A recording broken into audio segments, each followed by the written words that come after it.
இதை நாம் கவனிக்க வேண்டிய ரொம்ப ரொம்ப முக்கியமான ஒரு காரியமாக இருக்கின்றது. சோ இஸ்ரவேல் சபையார் எல்லாரும், அப்ப இஸ்ரவேல் சபையார் எல்லாரும் பாவம் செய்கிறார்கள் அப்படின்னு சொல்லும் பொழுது நல்லா கவனிங்க. கர்த்தருடைய வார்த்தை அவர்களுக்கு சரியாய் போய் சேராததினாலே ஒன்று. இரண்டாவது, கர்த்தருடைய வார்த்தையை அவர்கள் சரியாய் புரிந்து கொள்ளாததினாலே. இப்போ யாரோ ஒருவர் கர்த்தருடைய வார்த்தையை சரியா புரிந்து கொள்ளாம போறாங்க அப்படின்னா அது அவருடைய பிரச்சனையாக இருக்கலாம். நான் சொல்றது புரியுதுங்களா? ஒரு சபையில இருக்கக்கூடிய யாரோ ஒருவரோ இருவரோ காரியங்களை தவறாய் புரிந்து கொள்ளுகிறார்கள் என்றால் அது அவங்களுடைய தவறாய் இருக்கு. ஆனால் மொத்த சபையும் கர்த்தருடைய வார்த்தையை தவறாய் புரிந்து கொள்ளுகிறது அப்படின்னா போதிக்கிறவர்களிடத்திலே அந்த பிரச்சனையானது இருக்கக்கூடியதா இருக்கின்றது. சோ அதை நாம் கவனமாய் பார்க்க வேண்டும். என்ன காரணம் அப்படின்னு சொன்னா, பழைய ஏற்பாட்டிலே நியாயப்பிரமாண புஸ்தகம் எல்லார் கையிலும் இருப்பதில்லை. அதுவும் இந்த ஆரம்ப காலகட்டங்கள், அதாவது பிற்பாடுள்ள காலகட்டத்துல புஸ்தக சுருளானது அதிகமாக எழுதப்பட்டது. சோ அதனால ஒரு சில அதாவது அதிகமான விலைக்கிரயம் செலுத்தி சில பகுதிகள் வாங்கினவர்கள் உண்டு. ஆனா பொதுவானவர்கள் என்ன செய்யறது இல்ல, அதை வாங்க முடியாத ஒரு சூழ்நிலை. ஏன்னா அந்த அவைலபிலிட்டியும் அந்த நாட்கள்ல இல்லாமல் இருந்தது. சோ அப்படிப்பட்ட சூழ்நிலையில அவர்கள் கர்த்தருடைய வார்த்தை எப்படி தெரிந்து கொள்வார்கள்? அதற்குதான் தேவன் என்ன செய்திருக்கிறாரு? தலைவர்களை நியமித்திருக்கிறார், ஆசாரியர்களை நியமித்திருக்கிறார், வேத பாரகரை நியமித்திருக்கிறார். சோ அவர்கள் கர்த்தருடைய வார்த்தை என்ன பண்ணணும்? போதிக்க வேண்டியவர்களா இருக்கும். எஸ்ராவின் புஸ்தகத்தில் நம்ம வாசிக்கிறோம் இல்லையா? அவன் கர்த்தருடைய வார்த்தையை வாசிக்கவும் அதன்படி செய்யவும் இஸ்ரவேல் ஜனங்களுக்கு போதிக்கவும் அவன் தீர்மானித்தான். அவன் ஒரு வேத பாரகன். எஸ்ரா ஒரு வேத பாரகனாக இருக்கிறான். அப்ப வேத பாரகனுடைய பொறுப்பு என்ன? அவர் படிக்கணும், அவர் அதை கடைபிடிக்கணும், இஸ்ரவேல் ஜனங்களுக்கு என்ன பண்ணணும்? அதை நிறைவேற்ற வேண்டியவனாக இருக்கின்றான். நீங்க நல்லா கவனிங்க. இந்த பாவம் செய்யும் பொழுது பாவ நிவர்த்தி உண்டு பண்ணுகிறார். கர்த்தர் பாவ நிவர்த்தி உண்டு பண்ணுகிறார். ஆனா அது யார் செய்யறாங்க அப்படின்னா பாருங்க, 15வது வசனம், 4ஆம் அதிகாரத்தினுடைய 15வது வசனம் வாசிங்க.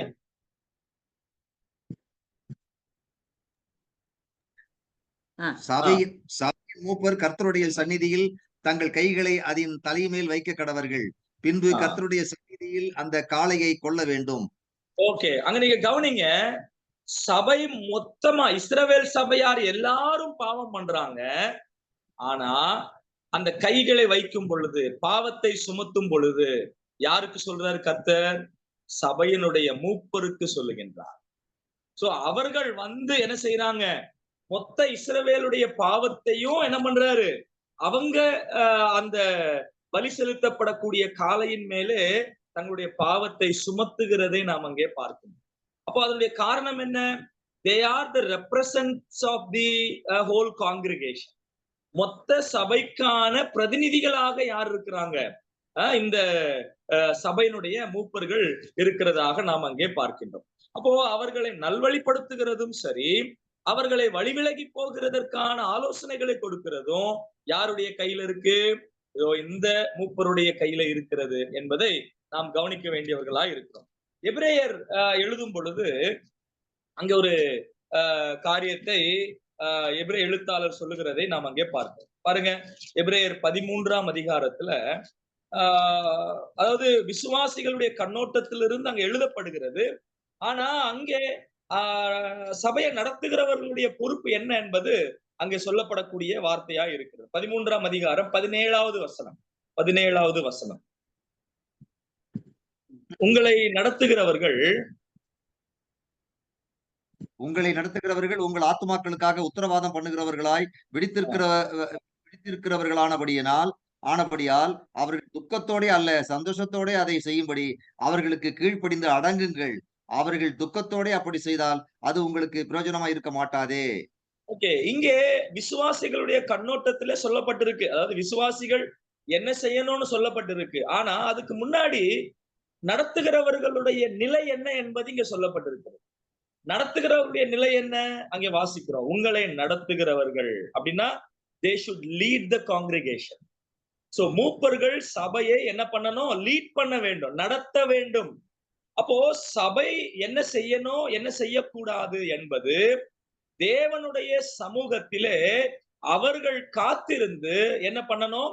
நடத்த வேண்டும் என்பதை நாம் அங்கே பார்க்கக்கூடியவர்களா இந்த வசனத்துக்கு நாம திரும்பி வரலாம். ஆனா வெளிப்படுத்தின விசேஷம் 1ஆம் அதிகாரம், வெளிப்படுத்தின விசேஷம் 1ஆம் அதிகாரம் அதனுடைய 10வது வசனத்தை நம்ம வாசிக்கலாம். 10வது வசனம்.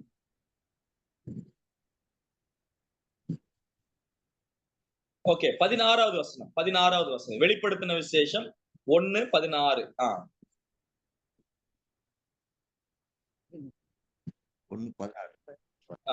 தமது வலது கரத்திலே அவர் வாயிலிருந்து இருபுறமும் கற்குள்ள பட்டயம் புறப்பட்டது. அவருடைய முகம் வல்லமையாய் பிரகாசிக்கிற சூரியனை போல் இருந்தது. ஓகே, இங்கே 3 காரியங்கள் சொல்லப்படுகிறது. ஒன்று, தமது வலது கரத்திலே 7 நட்சத்திரங்களை ஏந்தி கொண்டிருந்தார். 1. 2வது, அவர் வாயிலிருந்து இருபுறமும் கருக்குள்ள பட்டயம் புறப்பட்டது. 3, அவருடைய முகம் வல்லமையாய் பிரகாசிக்கிற சூரியனை போல் இருந்தது அப்படின்னு பார்க்கிறோம். கர்த்தர் சபையை எப்படி நடத்துறாரு அப்படின்றதற்கான 3 காரியங்களை இங்க நம்ம பார்க்கிறோம். 1, இந்த 7 நட்சத்திரங்கள் எதை குறிக்கிறது அப்படின்னா, அதே 1:20 நம்ம வாசிக்கிறோம். அந்த 7 நட்சத்திரங்கள் 7 சபைகளின் தூதர்கள் அப்படின்னு சொல்லப்பட்டிருக்கிறது.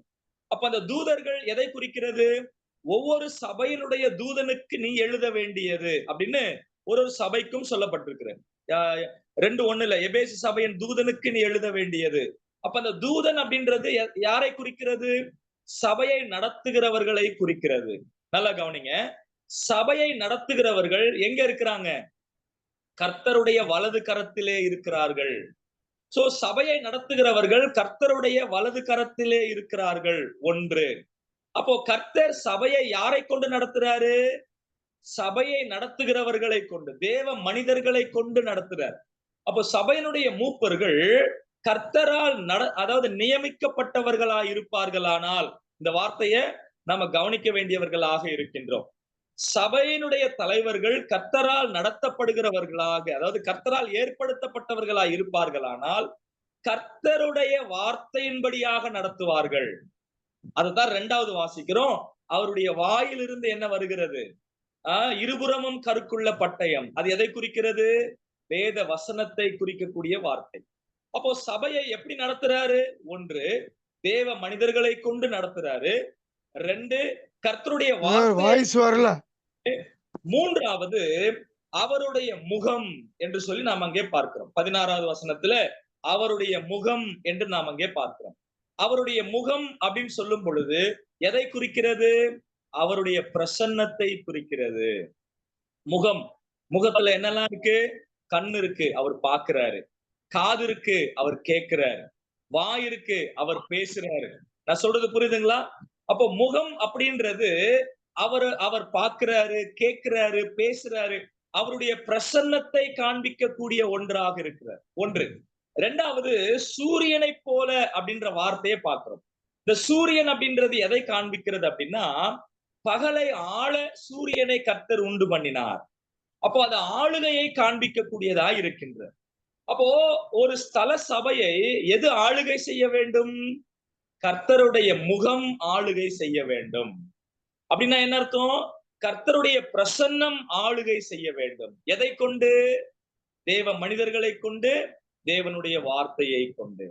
அப்போ தேவனுடைய பிரசன்னம் இருக்கிற சபை, தேவ மனிதர்கள் இருக்கக்கூடிய சபை, தேவனுடைய வார்த்தையை மையப்படுத்துகிற சபை, அந்த சபையானது வழி விலகி போகாது. நான் சொல்றது புரியுதுங்களா? அந்த சபை வழி விலகி போகாது. அப்போ தேவனுடைய பிள்ளைகள் சபை வழி விலகி போகிறது அப்படின்னா இந்த 3ல ஏதோ ஒண்ணு குறை உள்ளதாக இருக்கு. என்ன? அந்த சபையில தேவ பிரசன்னம் இல்லாமல் இருக்கலாம், அவருடைய முகம் இல்லாமல் இருக்கலாம், இல்லைன்னா கர்த்தருடைய வார்த்தை இல்லாமல் இருக்கலாம், அல்லது சபையை நடத்துகிறவர்கள் தேவனுடைய மனிதர்களாக, தேவனாலே ஆளுகை செய்கிறவர்களாக, தேவனால் நடத்தப்படுகிறவர்களாக இல்லாமல் போகும் பொழுது ஒரு சபையானது வழி விலகி போகக்கூடியதா இருக்கிறது. அப்போ சபை எப்படி நடத்தணும், சோ அதுதான் அங்க எபிரேயர் 13ஆம் அதிகாரம் 17ஆம் வசனத்துல நம்ம வாசிக்கிறோம். உங்களை நடத்துகிறவர்கள், உங்களை நடத்துகிறவர்கள். அப்ப நடத்துகிறவர்கள் என்ன பண்றாங்க? ரொம்ப முக்கியமான ஒரு காரியம். என்ன பண்றாங்க? உங்கள் ஆத்துமாக்களுக்காக உத்தரவாதம் பண்ணுகிறவர்கள். இது ரொம்ப கடினமான ஒரு வார்த்தைங்க. உங்கள் ஆத்துமாக்களுக்காக உத்தரவாதம் பண்ணுகிறவர்கள். அது என்ன உத்தரவாதம் பண்ணுகிறவர்கள்? உத்தரவாதம் அப்படின்னு சொன்னா, நீங்க நல்லா கவனிங்க. பழைய ஏற்பாட்டுல பஞ்சம் ஏற்பட்ட பொழுது யோசேப்பினிடத்துல ஆகாரம் இருக்கிறது அப்படின்னு சொல்லி தம்பிமார் எல்லாம், அதாவது சகோதரர்கள் எல்லாரும் வருவார்கள். அப்படி வரும் பொழுது யோசேப்பு சொல்லுவார் என்னன்னு, நீங்க அடுத்த முறை வரும் பொழுது பெஞ்சமினை கூட்டு வரணும் அப்படின்னு சொல்லுவார். அந்த பெஞ்சமினை கூட்டு வரணும் அப்படின்னு சொல்லும் பொழுது யாக்கோபு அனுப்ப மாட்டார். ஏற்கனவே ஒரு பையனை இழந்துட்டேன், இப்ப நான் இன்னொரு பையனை இழக்கிறதற்கு எனக்கு விருப்பம் இல்ல, அதனால நான் அனுப்ப மாட்டேன் அப்படின்னு சொல்லுவார். அந்த நேரத்துல யூதா சொல்லுவாரு, என்ன சொல்லுவாரு? உன் மகனுக்கு நான் உத்தரவாதி. ஒருவேளை உங்க மகனுக்கு ஏதாவது ஒண்ணு ஆச்சுன்னா என் பையன் இருக்கிறான், சோ அவனை நீங்க என்ன வேணாலும் பண்ணலாம் அப்படின்னு அந்த அந்த பெஞ்சமேனுக்காக தன்னை ஒரு பணயமாய் வைக்கிறார், தன்னை உத்தரவாதியாக வைக்கிறார் என்று நாம் அங்கே பார்க்கிறோம். அப்போ சபையை நடத்தக்கூடியவர்கள் மேபி அவங்க மூப்பர்களா இருக்கலாம், இல்ல ஊழியர்களாக இருக்கலாம். நல்லா கவனிங்க. சில இடங்களிலே மூப்பர்கள் மட்டும் இருக்கிறார்கள், சில இடங்களிலே ஊழியர்கள் மூப்பர்களாக இருக்கிறார்கள். சோ இந்த மாதிரியான காரியங்களை நாம பார்க்கிறோம். சோ எப்படி இருந்தாலும் சபையை நடத்துகிறவர்கள் சபையிலே உள்ள ஆத்துமாக்களுக்கு உத்தரவாதிகளாயிருக்கிறார்கள். அப்படின்னா they should give account to the Lord. அவர்கள் அந்த ஆத்துமாக்களுக்காக அவர்கள் கணக்கு கொடுக்க வேண்டியவர்களாயிருக்கிறார்கள் கர்த்தருடைய சமூகத்துல. காரணம் என்ன? நம்ம அப்போஸ்தலர் நடபடிகள் 20:28 நம்ம வாசிக்கிறோம், என் மந்தையை மேய்ப்பதற்கு உங்களை கண்காணிகளாக நியமித்தார் அப்படின்னு அங்கே பவுல் சொல்லக்கூடிய வார்த்தையை நம்ம அங்கே பார்க்கின்றோம். தன் மந்தை அவர் யார் கையில கொடுக்கிறாரு? கண்காணிகளுடைய கையில கொடுக்கிறாரு. எதுக்காக? அந்த கண்காணிப்பதற்காக, மேய்ப்பதற்காக. அப்போ தன்னுடைய மந்தையை குறித்து யாரிடத்துல ஒப்புவித்தாரோ ஒப்புவித்தவரிடத்துல அவர் என்ன செய்வாரு? கணக்கு கேட்பவராக காணப்படுகின்றார். பிரியமானவர்களே, இதை நாம் ரொம்ப கவனமாய் பார்க்க வேண்டியவர்களாக இருக்கின்றோம். அப்போ மூப்பர்கள் இவ்வளவு பெரிய உத்தரவாதத்துல இருக்கிறதுனாலே விசுவாசிகளுடைய பொறுப்பு என்ன? அவர்களுக்கு கீழ்ப்படிய வேண்டும். இது நாம நல்லா புரிஞ்சுக்கணும். என்னன்னா, ஆவிக்குரிய நிலைமையில நடத்தக்கூடிய தலைவர்கள் அவர்களுடைய சுய லாபத்துக்காகவோ சுயநலத்துக்காகவோ அல்லது தங்களுடைய பெருமைக்காகவோ சபையில எதையும் செய்ய மாட்டார்கள். அப்படி செய்யும் பொழுது அங்கேதான் என்ன வருகிறது? பிரிவுகளும் பிளவுகளும் ஏற்படக்கூடியதாக இருக்கின்றன. அப்போ ஆவிக்குரிய நிலைமையில நடத்தப்படும் பொழுது, நடத்தும் பொழுது விசுவாசிகள் அதற்கு கீழ்ப்படியல அப்படின்னு சொன்னா, நல்லா கவனிங்க, நடத்துகிறவர்கள் எப்படி செய்வாங்க? துக்கத்தோடே செய்கிறவர்களா இருப்பார்கள். அப்படி அவர்கள் துக்கத்தோடே செய்தால் என்ன இல்ல? விசுவாசிகளுக்கு, மந்தைக்கு அதிலே பிரயோஜனம் ஒன்றும் இல்லை அப்படின்றத இங்க ரொம்ப தெளிவா சொல்லக்கூடியதா இருக்கிறது. நல்லா கவனிங்க. உங்களை நடத்த வேண்டிய பொறுப்பு அவர்களுடையது. உங்களை சரியான பாதையிலே கொண்டு போக வேண்டியது. வசனத்தின்படி, கர்த்தருடைய பிரசன்னத்தின்படி, கர்த்தருடைய சமூகத்திலே அமர்ந்து ஆலோசனைகளை பெற்றுக்கொண்டு கர்த்தருடைய காரியங்களிலே உங்களை நடத்த வேண்டிய மிகப்பெரிய பொறுப்பு அவர்களுடையதா இருக்கிறதுனாலே அவர்கள் அதை செய்யும் பொழுது விசுவாசிகள் என்ன பண்ணணும்? அதற்கு கீழ்ப்படிய வேண்டும். ஒருவேளை அவர்கள் ஆவிக்குரிய நிலைமையில செய்யலைன்னா அவங்க கர்த்தருக்கு கணக்கு கொடுப்பாங்க. ஒருவேளை அப்படி செய்யும் போது நீங்க கீழ்ப்படியலைன்னா நீங்க கர்த்தருக்கு என்ன செய்யணும்? கணக்கு கொடுக்க வேண்டியவர்களா இருக்கு. இந்த உறவு, நடத்துகிறவர்கள் நடத்தப்படுகிறவர்கள், இது ரெண்டு உறவு ரொம்ப ரொம்ப முக்கியம். இதுல நாம புரிஞ்சு கொள்ள வேண்டிய விஷயம் என்னன்னா, நடத்துகிறவர்களும் சரி நடத்தப்படுகிறவர்களும் சரி ரெண்டு பேருமே யாருடைய தலைமத்துவத்தில் இருக்கிறாங்க? கர்த்தருடைய தலைமத்துவத்தில் இருக்கு. அப்போ லேவியராகமத்திலே அங்க சொல்லக்கூடிய ஒரு காரியம், மொத்த இஸ்ரவேலர்கள் பாவம் செய்கிறார்கள் அப்படின்னா அந்த பாவத்தை யார் சுமக்கிறார்கள்? மூப்பர்கள் சுமக்கிறார்கள். அவர்கள் அந்த ஜனங்களுடைய ரெப்ரசன்டாக முன் வந்து அவர்கள் பாவத்தை என்ன பண்றாங்க, அந்த பலியினுடைய பொருளின் மேலே சுமத்தக்கூடியவர்களாக இருக்கிறார்கள். சோ இதை ரொம்ப கவனமா என்ன செய்யணும், பார்க்க வேண்டியவர்களாய் இருக்கிறார்கள் என்பதை நாம் சிந்திக்க வேண்டியவர்களாய் இருக்கின்றோம். பிரியமானவர்களே, அப்படிப்பட்ட ஒரு நிலைமையில கர்த்தருடைய சமூகத்திலே நாம் இல்லாதவர்களாக நாம் காணப்படுகிறோம் அப்படின்னு சொன்னா, நாம் கர்த்தருடைய சமூகத்துல குற்றவாளிகளாய் நாம் நிற்க வேண்டியவர்களாய் இருக்கிறோம் என்பதை நாம் கவனிக்க வேண்டியவர்களாய் நாம் இருக்கின்றோம். சோ இங்க முதலாவது இஸ்ரவேல் சபையார் எல்லாரும் அப்படின்ற வார்த்தையை இங்க சொல்லுகிறதை பாருங்க. மூன்றாவதாக 22வது வசனத்துல, லேவியராகமம் 4ஆம் அதிகாரம் 22வது வசனத்துல, ஒரு பிரபு தன் தேவனாகிய கர்த்தருடைய கட்டளைகளில் யாதொன்றை மீறி அறியாமையினால் செய்யத்தகாததை செய்து பாவத்துக்கு உட்பட்டு குற்றவாளியானால் அப்படின்றத இங்க சொல்லக்கூடிய வார்த்தையா இருக்கிறது. சோ இந்த பாவம் என்பது யாரை பாதிக்கல, ஒரு பிரபு அப்படின்னு சொல்லப்பட்டிருக்கிறது. ஆனா இந்த பிரபு என்று சொல்லும் பொழுது யாரை பாதிக்கலன்னா சபையை பாதிக்கல. அது அவனையும் அவனுடைய கர்த்தருக்கும் உரிய ஒன்றாக இருக்கின்றது. அதை நல்லா கவனிங்க. சில பாவங்கள் சபையை பாதிக்கிறது, சில பாவங்கள் தன்னை மாத்திரமே பாதிக்கக்கூடிய ஒன்றாய் இருக்கிறது. சோ இங்கே இந்த பிரபு என்று சொல்லும் பொழுது இதை யாரை குறித்ததல்ல, சபையை குறித்ததல்ல, ஜனத்தை குறித்ததல்ல, தனக்குரியது அப்படின்றத நாம பார்த்தோம். அப்போ தனக்குரியது அப்படின்னு சொல்லும் பொழுது நல்லா கவனிங்க, நான் கர்த்தருடைய சமூகத்திலே அதற்கு ஏற்ற நிலைமையிலே நான் வாழாமல் என்னால் ஜனங்களை கர்த்தருடைய வழியிலே என்னால் நடத்த முடியாது. நாம கவனிக்க வேண்டும். உதாரணத்துக்கு தாவீது பெத்ஷெபாள் இடத்துல பாவம் செய்த பொழுது நல்லா கவனிங்க, 1 வருஷ காலம் தான் தேவனோடு உறவில்லாதவனாக இருந்தான். ஏறக்குறைய 1 வருஷ காலம் தேவனோடு உறவில்லாதவராக இருந்தார். அந்த குழந்தை பிறக்கக்கூடிய அந்த நாட்களிலே தான் நாத்தான் வந்து என்ன செய்யறாரு, எச்சரிக்கிறதை நாம் பார்க்கிறோம். அப்போ அதுக்கும் இதுக்கும் இடைப்பட்டதுல ஏறக்குறைய எக்ஸாக்டா 1 இயர் கிடையாது, மேபி 10 மாதமோ இல்ல 9 மாதங்களோ இருக்கலாம். அப்ப இந்த நாட்களிலே நல்லா கவனிங்க, தாவீது யாரோடு உறவில்லை, கர்த்தரோடு உறவில்லாதவராய் காணப்படும்.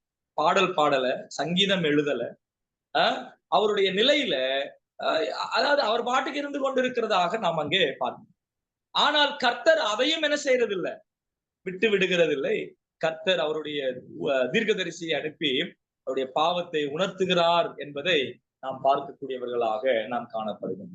அப்போ நான் செய்கிற பாவம் ஜனங்களை பாதிக்கக்கூடியதாக இருந்தாலும், ஒருவேளை நான் செய்கிற பாவம் என்னை மாத்திரமே பாதிக்கக்கூடியதாக இருந்தாலும் அதை நான் சரி செய்ய வேண்டியவனாக இருக்கிறேன்.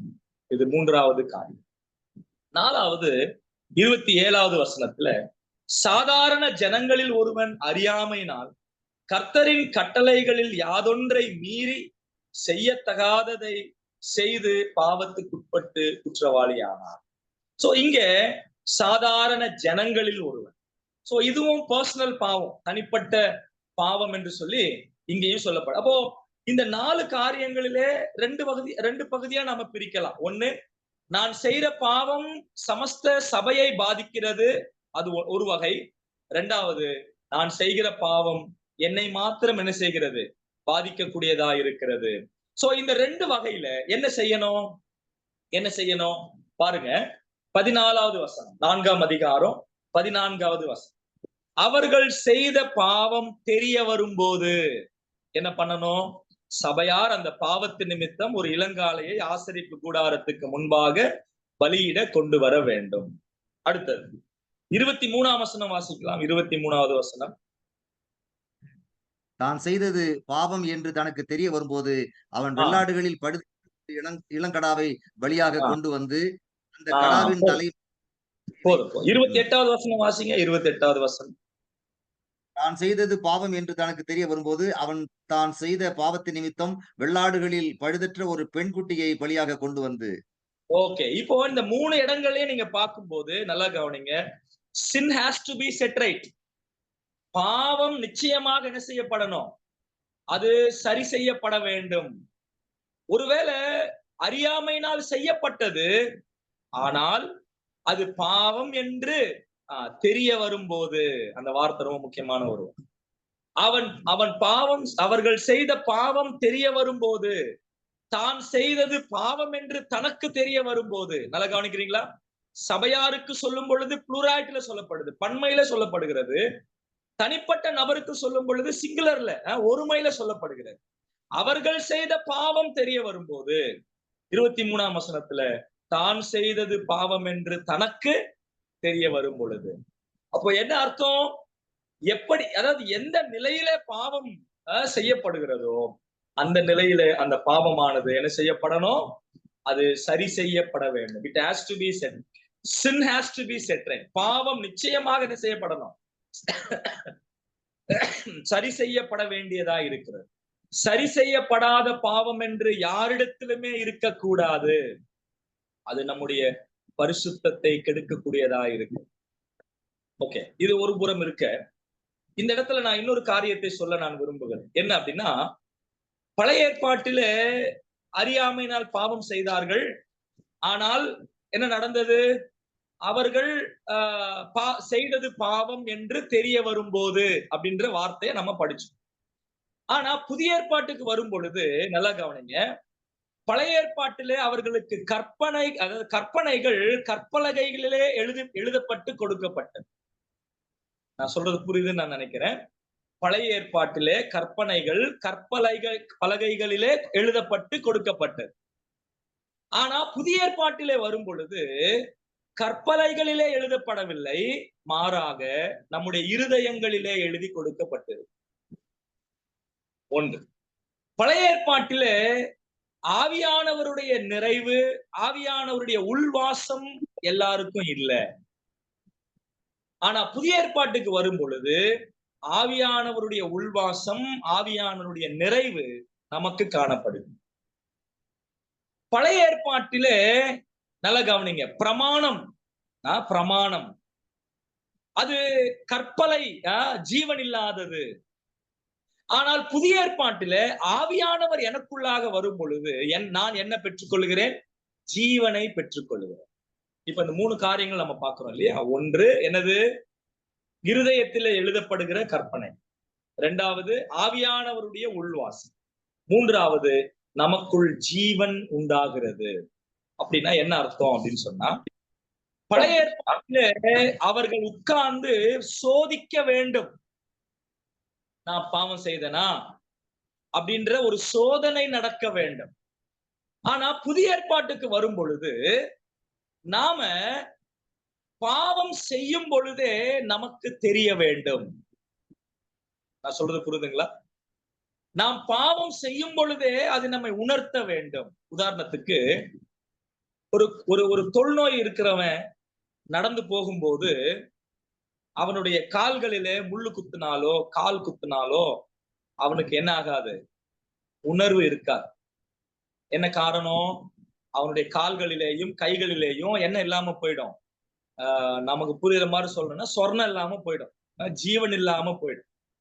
அது ஒரு மறுத்து போகிற ஒரு நிலையில இருக்கும். அதனால அவங்க சாயங்கால நேரத்துல இல்ல நேரம் கிடைக்கும் போது உட்கார்ந்து அவங்க கால்களில முள் இருக்குதா இல்ல கல் இருக்குதா அப்படின்னு செக் பண்ணி ஒன்னொன்னா எடுத்துருவாங்க. இல்லைன்னா அவங்களுக்கு அது செப்டிக் ஆயிடும்.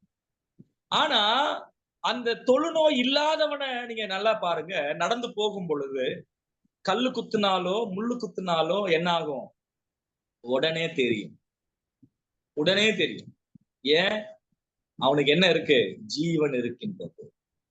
அப்போ புதிய ஏற்பாட்டு விசுவாசிகள் ஜீவன் உள்ளவர்கள்.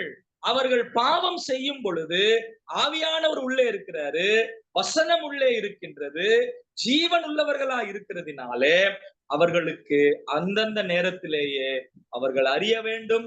அந்தந்த நேரத்திலேயே அவர்கள் என்ன பண்ணணும்? அறிக்கை செய்து விட்டுவிட வேண்டியவர்களாக இருக்கிறார்கள் என்பதை நாம் கவனிக்க வேண்டியவர்களா இருக்கு. அதுக்காக நான் சோதித்தே பார்க்க கூடாது அப்படின்னு நான் சொல்லல. அது 2வது காரியம் இல்லைங்களா? ஆனால் நமக்கு அந்த உணர்வு இருக்க வேண்டும். ஏன்னா 1 கொரிந்தியர்ல வாசிக்கிறோம், அப்பம் விற்க வரும் பொழுது தன்னைத்தானே சோதித்தறிந்து வரணும் அப்படின்னு சொல்லப்பட்டிருக்கு. ஆனால் இந்த காரியத்தை நாம் கவனிக்கும் பொழுது நாம் சோதிக்கிறது என்பது ஒருவேளை அது 2வது படியாக ஒன்றாக நாம் பார்க்கிறோம். ஆனால் நாம் ஜீவனுள்ளவர்களா இருக்கிறதுனாலே நமக்கு பாவம் செய்யும் பொழுதே அந்த உணர்வு வர வேண்டும். அது என்னை குத்த வேண்டும், அது என்னை பாதிப்புக்குள்ளாக வழி நடத்த வேண்டும், என்னை காயப்படுத்தணும். உடனே நான் அதை சரி பண்ணுகிறதற்கு நான் என்ன பண்ணணும்? முயற்சி எடுக்க வேண்டியவனாக இருக்கின்றேன். அது எப்ப நடக்கணும்? உடனடியாக நடக்கும். நம்ம ஞாயிற்றுக்கிழமை வர்ற வரைக்கும் வெயிட் பண்ண வேண்டிய அவசியம் இல்லை. நமக்கு எப்போ அந்த உணர்வு வருகிறதோ இந்த நேரத்திலேயே நாம என்ன பண்ணணும்? அதை சரி செய்து விட்டுவிட வேண்டியவர்களாக நாம காணப்படுகிறோம் என்பதை நாம் அங்கே பார்க்கின்றோம். அதுக்கப்புறம் இந்த 4 இடங்களிலேயும் அவர்கள் செய்யக்கூடிய பலியை குறித்து சொல்லப்பட்டிருக்கிறதை நாம் அங்கே பார்க்கிறோம். 5வது அதிகாரத்துல ஒரு சில அடிஷனலான காரியங்கள் சொல்லப்பட்டிருக்கிறது. என்னென்ன பாவம் அப்படின்றத சொல்லுகிறதை நாம் அங்கே பார்க்கிறோம். அதை நான் சும்மா உங்களுக்கு நான் காட்டுறேன். 1 5ஆம் அதிகாரம் 1 வசனத்துல இப்படியாய் நாம் வாசிக்கிறோம். நான் வாசிக்கிறேன், கேளுங்க. சாட்சியாக ஒருவன் இடப்பட்ட ஆணையை கேட்டிருந்தும், சரியா, தான் கண்டதையும் அறிந்ததையும் தெரிவியாதிருந்து பாவம் செய்தால் அவன் தன் அக்கிரமத்தை சுமப்பான். 1. நான் சொல்றது புரியுதுங்களா? ஒருவனை சாட்சியாக நிறுத்தும் பொழுது அவன் பார்த்ததையும் கேட்டதையும் அவன் தெரிந்ததையும் சொல்லல அப்படின்னு சொன்னா அவன் என்ன செய்வான்? தன் குற்றத்தை சுமப்பான் அப்படின்றத பார்க்கும். 2வது வசனத்துல அசுத்தமான காட்டு மிருகத்தின் உடலையாவது, அசுத்தமான நாட்டு மிருகத்தின் உடலையாவது, அசுத்தமான ஊரும் பிராணிகளின் உடலையாவது, இவ்வித அசுத்தமான யாதொரு வஸ்துவையாவது ஒருவன் அறியாமல் தொட்டால் அவன் தீட்டும் குற்றமும் உள்ளவன் ஆவான். சோ அறியாமல் தொட்டால் 1 அவன் தெரிவியாமல் இருந்தால் 1, 2வது ஒருவன் அறியாமல் தொட்டால் அப்படின்றத நாம பார்க்கின்றோம். 3வது 4வது வசனத்துல வாசிக்கிறோம். 4வது வசனத்துல மனிதர் பதறி ஆணையிடும் எந்த காரியத்திலானாலும் ஒருவன் தீமை செய்கிறதற்காவது நன்மை செய்கிறதற்காவது தன் மனம் அறியாமல் தன் உதடுகளினால் பதறி ஆணையிட்டு பின்பு அவன் அதை அறிந்து கொண்டால் அதை குற்றத்துக்கு குற்றமுள்ளவன் ஆனான். அதை குறித்து குற்றமுள்ளவன் ஆனான். சோ இது என்ன பாவம்? அவன் பதறி செய்கிற பாவம், பதட்டத்துல செய்யக்கூடிய பாவம் என்று சொல்லி சொல்லப்படக்கூடிய ஒன்றாக இருக்கிறதாக என்ன செய்யறோம்? நாம பார்க்கின்றோம். அடுத்ததாக 15வது வசனம், 5ஆம் அதிகாரத்தினுடைய 15வது வசனம். ஒருவன் கர்த்தருக்குரிய பரிசுத்தமானவைகளில் குற்றம் செய்து அறியாமையினால் பாவத்துக்குட்பட்டால் அவன் தன் குற்றத்து நிமித்தம் பரிசுத்த சேக்கலில் கணக்கின்படியே அவன் கொண்டு வர வேண்டியதை அங்க சொல்லுகிறதை நாம் அங்கே பார்க்கின்றோம். நல்லா கவனிங்க. முன்பு சொல்லப்பட்டது முதலாவது தன் சகோதரனோடு உள்ள உறவிலே சொல்லப்படுகிறது, சாட்சி, தன் சகோதரனோடு உள்ள உறவு. 2வது அவனுடைய சோசியல் அவனுடைய காரியத்தை குறித்து சொல்லப்படுகிறது. 3வது அவனுடைய பதட்டத்தை குறித்து உணர்வு பூர்வமாக செய்யக்கூடிய பாவத்தை பற்றி சொல்லப்படுகிறது. 4வது 15வது வசனத்துல அவனுடைய பிரமாணங்கள், அதாவது சபையை குறித்ததான காரியங்கள், மேபி பண்டிகையா இருக்கலாம், சடங்குகளாக இருக்கலாம், சரிங்களா, பலிகளாக இருக்கலாம், இப்பேற்பட்ட காரியங்கள் பரிசுத்தமானவைகளில் அவன் குற்றம் செய்து அப்படின்றத அங்க சொல்லுகிறதை நாம் அங்கே பார்க்கிறோம். சோ இது 4வது காரியமா இருக்கிறது. 5வது 17ஆம் வசனத்தை நாம் வாசிக்கிறோம். 17வது வசனம் என்ன வாசிக்கிறோம்? ஒருவன் செய்ய தகாததென்று கர்த்தருடைய கட்டளைகளினால் விளக்கப்பட்ட யாதொன்றை செய்து பாவத்துக்குட்பட்டால். சரிங்களா? இப்போ நீங்க 2 காரியங்களை நம்ம பார்க்கிறோம். 1, செய்யாமல் இருந்தது பாவம், அதாவது ஆண்டவர் செய் அப்படின்னு சொன்னதை செய்யாமல் இருக்கிறது பாவம், அதெல்லாம் முன்னாடி இருக்கிறது. 1, கர்த்தர் செய் அப்படின்னு சொன்னதை செய்யாம இருக்கிறதும் பாவமா இருக்கு. செய்ய வேண்டாம்னு சொன்னதை செய்யறது பாவம், செய் அப்படின்னு சொல்றதை செய்யாமல் இருக்கிறதும் என்னவா இருக்கிறது? பாவமாக இருக்கிறது. ஆங்கிலத்துல அருமையாய் சொல்லப்பட்டிருக்கிறது, sins of commission, sins of omission. அதாவது செய்து பாவம் செய்கிறது, செய்யாமல் இருந்து பாவம் செய்யக்கூடியதா இருக்கு. நிறைய நேரங்கள்ல நாம கொலை, அதாவது என்ன சொல்றது, கொலை செஞ்சா பாவம் செய்யக்கூடாது இல்லையா, பொய் சொன்னா பாவம், பொய் சொல்லக்கூடாது, இதெல்லாம் நம்ம பாக்குறோம். ஆனா ஜெபம் பண்ணாம இருந்தா பாவம், அது எத்தனை பேர் நம்ம பாக்குறோம்? பைபிள் படிக்காம இருந்தா பாவம், அது எத்தனை பேர் நம்ம பாக்குறோம்? சபைக்கு வராம இருந்தா பாவம், தெரியுமா உங்களுக்கு? நேரடியா கட்டளை இருக்கு, சபையாய் கூடி வருகிறதை சிலர் விட்டு விடுகிறது போல நீங்க என்ன பண்ணாதீங்க, விட்டு விடாதிருங்க அப்படின்னு சொல்லப்பட்டிருக்கிறது. ஆனா நம்ம விடுறோம், அது என்னது? அது பாவம். அப்போ நம்ம நிறைய நேரங்களில சின்ஸ் ஆஃப் கமிஷன், செய்கிறதினாலே உண்டாகிற பாவத்தை குறித்து அதிக அக்கறை எடுத்துக் கொள்ளுகிறோமே தவிர, செய்யாமல் விடுகிறதினாலே உண்டாகிற பாவங்களை குறித்து நாம் அதிகமா என்ன பண்றது இல்ல, அக்கறை எடுத்துக் கொள்ளுகிறது இல்லை. அப்போ இந்த இடத்துல ரொம்ப தெளிவாய் சொல்லப்பட்டிருக்கு. ஆனா இது எல்லாமே எதன் அடிப்படையில செய்யப்படுகிறது? அறியாமையினால் செய்யக்கூடியது. அப்ப பழைய ஏற்பாட்டிலே அறியாமையினால் செய்யக்கூடியது அப்படின்றத நம்ம பார்த்தோம். கடந்த வகுப்புல நாம் சிந்தித்தது போல அறியாமையே ஒரு பாவம் என்று புதிய ஏற்பாட்டுல நம்ம பார்த்தோம். சோ கர்த்தருடைய வசனத்தை நாம் என்ன பண்ணணும்? அறிந்து கொள்ள வேண்டும், தெரிந்து கொள்ள வேண்டும். போன முறை சொல்லும் பொழுது அங்கிள் சொல்லியிருந்தார், சோமசுந்தரம் அங்கிள் சொல்லியிருந்தார். அதாவது நாங்க பர்சனலா பேசும்போது என்கிட்ட சொன்னாரு, அறியாமையினால செய்கிற பாவத்துக்கே ஆண்டவர் இவ்வளவு கடினமாக அவர் நடத்துறாரு அப்படின்னா, அறிந்து செய்யக்கூடிய பாவத்துக்கு ஆண்டவர் இன்னும் எவ்வளவு அதிகமாய் கடினமாய் நடத்துவார், இதை நம்ம புரிந்து கொள்ளுகிறதே. ஆனா புதிய ஏற்பாட்டுக்கு நாம வரும் பொழுது நாம் கவனமாய் பார்க்க வேண்டிய ஒன்று என்ன அப்படின்னு சொன்னா, அறியாமை நமக்கு இருக்கக்கூடாது. ஒருவேளை ஐயா நான் என்ன பண்றது, எனக்குதான் இப்ப படிக்க தெரியாது, வாசிக்க தெரியாது அப்படின்னு எல்லாம் இப்ப நிறைய பேரு சொல்ல முடியாது. ஏன்னா இப்போ கேட்கிறதற்கு, பார்க்கிறதற்கு நிறைய அவகாசங்கள் இருக்கு, நிறைய செய்திகள் வருகிறது, நிறைய யூடியூப்ல எல்லாம் நேரடியா வீடியோஸே அனுப்புறாங்க, நிறைய பைபிள் கிளாஸஸ், வகுப்புகள் ஆன்லைன்ல நமக்கு கிடைக்கின்றது. நிறைய வேத வசனங்களை கற்றுக்கொள்ளுகிறதற்கான வாய்ப்புகள் இந்த நாட்களில பல பல இருக்கிறது. அதாவது நான் வாசிக்க படிக்க தெரியணும்ன்ற அவசியமே இல்லை, கேட்கிறதற்கான ஏது இருந்தாலே போதுங்க, நாம வசனத்தை கற்றுக்கொள்ள முடியும். நான் சொல்றது புரியுதுன்னு நான் நினைக்கிறேன். நாம் அப்படி இவ்வளோ வசதிகள் இருந்தோம், இவ்வளவு வாய்ப்புகள் இருந்தோம், நாம் அறியாமையில இருக்கிறோம் அப்படின்னா என்ன அர்த்தம்? என்ன அர்த்தம்? அது நம்முடைய அலட்சியம் என்பதை நாம் புரிந்து கொள்ள வேண்டியவர்களாய் நாம் காணப்படுகிறோம். அப்படிப்பட்ட ஒரு நிலை நமக்கு இருக்கக்கூடாது. அப்படிப்பட்ட ஒரு ஒரு ஒரு ஒரு காரியம் நமக்கு என்ன பண்ணக்கூடாது, இருக்கவே கூடாது என்பதை நாம் கவனத்தில் கொள்ள வேண்டியவர்களாய் நாம் காணப்படுகின்றோம். பிரியமானவர்களே, இந்த இடத்துல நான் இங்க நிப்பாட்டுறேன். கர்த்தருக்கு சித்தமாயிருந்தால் கடைசி பலியை குறித்து வரக்கூடிய நாட்களில, மேபி அடுத்த வாரமா இல்ல அடுத்த வாரமா அப்படின்னு சொல்லி தெரியல, what ever it maybe. Uncle அடுத்த வாரம் கொஞ்சம் கஷ்டம் தான் அங்கிள், அதுக்கு அடுத்த வாரத்துல முடிச்சிடலாம். சரி சரி சரி. புதன்கிழமை வேணுமா?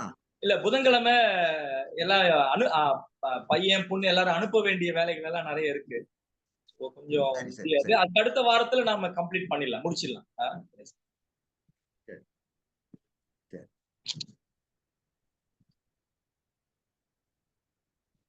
சரி, நாம் இப்பொழுது தேங்க்யூ பிரதர். நாம் இப்பொழுது ஜெபம் செய்து கூட்டத்தை நிறைவு செய்யலாம். நம்முடைய சகோதரர் அருண்கனி அவர்கள் ஜெபம் செய்வார்கள் இல்லையா? ஜெபிக்கலாம். அன்புள்ள ஆண்டவரே, கர்த்தாவின் அருமையான இந்த மாலை வேளைக்காக நாங்கள் நன்றியோடு உம்மை துதிக்கிறோம், போற்றுகிறோம்ப்பா. இந்த மாலை வேளையிலும் ஒரு சிறு கூட்டமாக தேவரே கர்த்தாவே, இணையதளத்தின் வழியாக தேவரே உடைய வார்த்தைகளை நாங்கள் கற்றுக்கொள்ளும்படியாக நீர் பாராட்டின கிருபைகளுக்காக நாங்கள் நன்றியோடு உம்மை துதிக்கிறோம், போற்றுகிறோம்ப்பா. இதோ உன்னத தேவன் எங்களோடு கூட இருக்கும் போது இதோ எங்கள் உள்ளம் கலங்க தேவையில்லை என்று நாங்கள் பாடல் பாடி உம்மை துதித்தோம். ஆம்ராஜா, நீர் எங்களோடு கூட இருக்கிறீர், எப்பொழுதும் இதோ எங்களோடு இருந்து எங்களை வழிநடத்துகிற தேவனாக இருக்கிறீர். அதுக்காக நன்றி செலுத்துகிறோம்ப்பா. இதோ எங்கள் கண்ணின் மேல் கண் வைத்து ஆலோசனை சொல்லி எங்களை நடத்துகிற தேவனாக இருப்பதற்காக நன்றியோடு உம்மை துதிக்கிறோம், போற்றுகிறோம்ப்பா. இந்த வேளையிலும் ஆண்டவராகிய இயேசு கிறிஸ்துவுக்காக நாங்கள் நன்றி செலுத்துகிறோம். அவர் மூலமாக நீ பாராட்டின எல்லாவித கிருபைகளுக்காக, ஆசீர்வாதங்களுக்காக, மேலான ரட்சிப்பிற்காக நாங்கள் நன்றியோடு உம்மை துதிக்கிறோம், போற்றுகிறோம்ப்பா. இப்பொழுதும் உம்முடைய வார்த்தைகளை நாங்கள் கற்றுக்கொள்ளும்படியாக தேவன் அனுக்கிரகம் பாராட்டினீர். அதற்காக நாங்கள் நன்றி செலுத்துகிறோம். உம்முடைய தாசன் மூலமாக தொடர்ந்து கர்த்தாவே இந்த பலிகளிலிருந்து சத்தியத்தை நாங்கள் கற்றுக்கொள்ளும்படியாக தேவன் கிருபை பாராட்டி வருகிறீர். அதற்காக நாங்கள் செலுத்துகிறோம். இதோ அறியாமையால் செய்த பாவத்திற்கு உண்டான அந்த கர்த்தாவே காரியங்களை குறித்து நாங்கள் தொடர்ந்து சிந்தித்து வருகிறோம். ராஜா, இதோ அறியாமையினால் உண்டான அந்த பாவத்திற்கு அது யாராக இருந்தாலும் அந்த பாவம் சரி செய்யப்பட வேண்டும், அங்கே பலி செலுத்தப்பட வேண்டும் என்று நாங்கள் சிந்தித்தோம்ப்பா. ராஜா, அபிஷேகம் பெற்ற ஆசாரியனாக இருந்தாலும், இதோ பிரபுவாக இருந்தாலும், சாதாரண மனிதனாக இருந்தாலும், இதோ சபையாக இருந்தாலும் அங்கே அந்த பாவம் சரி செய்யப்பட வேண்டும், அந்த பாவத்திற்கு உண்டான அங்க பலி செலுத்தப்பட வேண்டும் என்று நாங்கள் சிந்தித்தோமே. ராஜா, தனிப்பட்ட நிலைமையிலோ அது பாதித்தாலோ, இல்ல செய்கிற பாவம் சபையை பாதித்தாலோ அந்த பாவங்கள் அங்கே சரி செய்யப்பட வேண்டும் என்று நாங்கள் சிந்தித்தோம். ராஜா, எங்களுடைய வாழ்க்கையிலும் கூட கர்த்தாவே நாங்கள் கர்த்தாவே அறியாமை எங்களிடத்தில் இருக்கக்கூடாது என்று நாங்கள் சிந்தித்தோமே. ராஜா, வேத வசன அறியாமை அது குடும்பத்திலிருந்து உண்டாகிறது என்று நாங்கள் கடந்த வாரத்தில் சிந்தித்தோம். ராஜா, வேத வசன அறியாமை எங்களுடைய குடும்பத்தில் இல்லாதபடியாக கர்த்தாவே நாங்கள் வேத வசனத்தை அனுதினமும் படிக்கிறவர்களாக, தியானிக்கிறவர்களாக நாங்கள் கர்த்தாவே ஒவ்வொரு நாளும் கர்த்தாவே இதோ உண்மை மேல்மையிலாக அறிந்து கொண்டு உண்மையிலே வளர எங்களுக்கு கிருபை பாராட்டும்படியாக நாங்கள் ஜெபிக்கிறோம்ப்பா. அறியாமை இல்லாதபடியாக எங்களை காத்துக்கொள்ளுப்பா.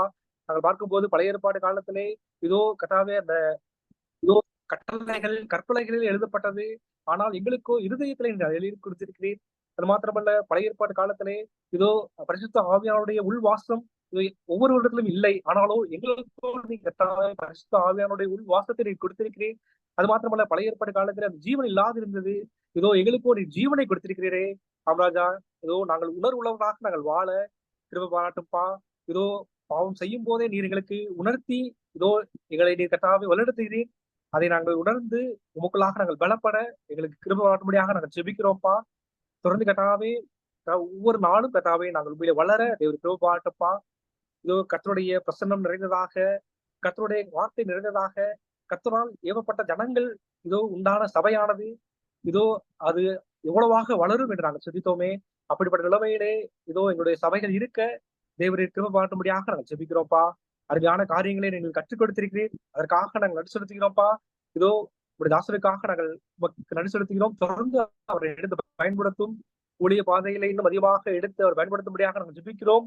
தொடர்ந்து அவரை ஆசிர்வதியும், குடும்பத்தினர் ஆசிர்வதிக்கும்படியாக நாங்கள் ஜெபிக்கிறோம்ப்பா. நிறைவலிடத்தும் காத்துக்கொள்ளும்பா. நாவை தொடர்ந்து வந்திருக்கிற ஒவ்வொரு சகோதர சகோதரிகளையும் உங்களுடைய கடத்துல ஒப்புக் கொடுக்கிறோம்ப்பா. இதோ நாங்கள் வெறுமையாக திரும்பி போகாதபடியாக இதோ உங்களுடைய ஆவிக்குரிய மன்னாவை நீங்கள் கொடுத்திருக்கிறீரே, அதற்காக நாங்கள் நன்றியோடு உங்களை துதிக்கிறோம், போற்றுகிறோம்ப்பா. கர்த்தாவே, இதோ அறியாமை எங்களிடத்தில் இல்லாதபடியாக ஒவ்வொரு நாளும் உண்மை அறிகிற அறிவிலே நாங்கள் வளர எங்களுக்கு வேண்டிய கிருபையும் பலத்தையும் தர வேண்டும் என்று எங்கள் மீட்பரும் அருமை இரட்சகருமாகிய ஆண்டவராகிய இயேசு கிறிஸ்துவின் இனிய நாமத்திலே எங்களுடைய ஜெபங்களை ஏறெடுக்கிறோம் எங்கள் ஜீவனுள்ள தகப்பனே. ஆமென். கூட்டத்திலே கலந்து கொண்ட எல்லாருக்கும் கர்த்தருடைய நாமத்திலே எங்களுடைய நன்றியை தெரிவித்துக் கொள்கிறோம். உங்களுக்கு ஏதாவது சந்தேகங்கள் இருக்குமானா, இன்றைய வகுப்பிலே சொல்லப்பட்ட காரியங்களில் சந்தேகம் எதை இருக்குமானா